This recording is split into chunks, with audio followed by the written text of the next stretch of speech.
said, Justin, one of my favorite stories is the Good Samaritan story. He hadn't heard it before.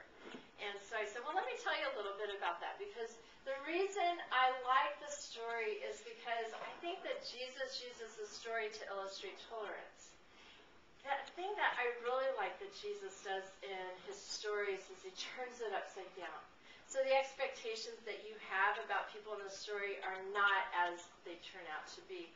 And so I said, Justin, in the story, at the beginning, there's this one character that we're following, and it's this man that's traveling from Jerusalem to Jericho, and on his way, he meets these robbers, and they beat him up, they take his belongings, everything he owns, they take most of his clothes, they leave him half dead on the road, and that's when the story actually starts getting interesting. I mean, we can figure out who the bad guys are in the story, right? You know, it's the villains, the robbers.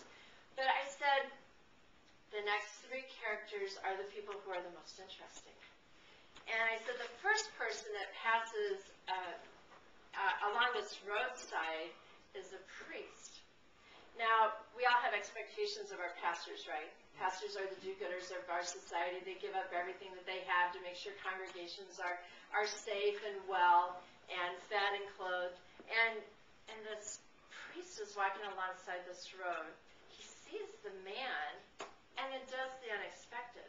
Not only does he not even pay attention to the man, he passes to the other side. We don't expect that to happen.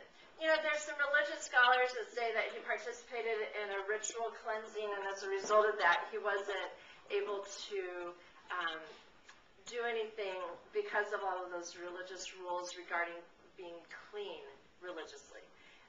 But I said, Justin, let's think about this in terms of Pastor Tom.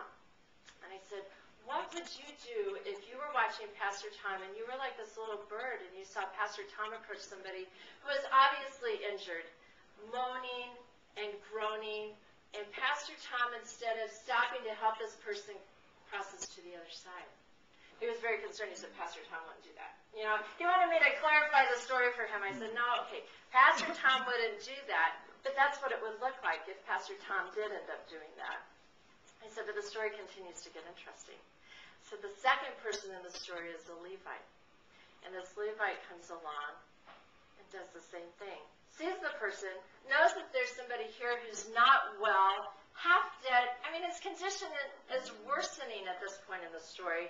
And instead of stopping to help, passes to the other side and continues on. And he said, well, okay, I get that, but what's a Levite? I said, all right.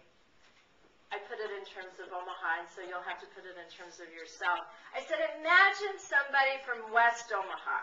Okay, West Omaha is our wealthy part of the city. So for yourselves, imagine what neighborhood is the wealthy part of Great Falls. Somebody from the wealthy part of Great Falls, it might be this neighborhood, right? The wealthy part of Great Falls, MCCs are always situated in the most wealthy neighborhoods, is this person, the character in the story. So now let's make it worse.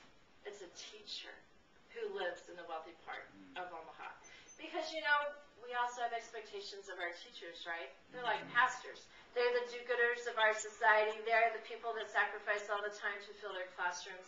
And I said, this Levite, this teacher, is walking along, sees a person, recognizes that they're injured, and crosses to the other side. You know, what an insult for the person who's really perishing over here.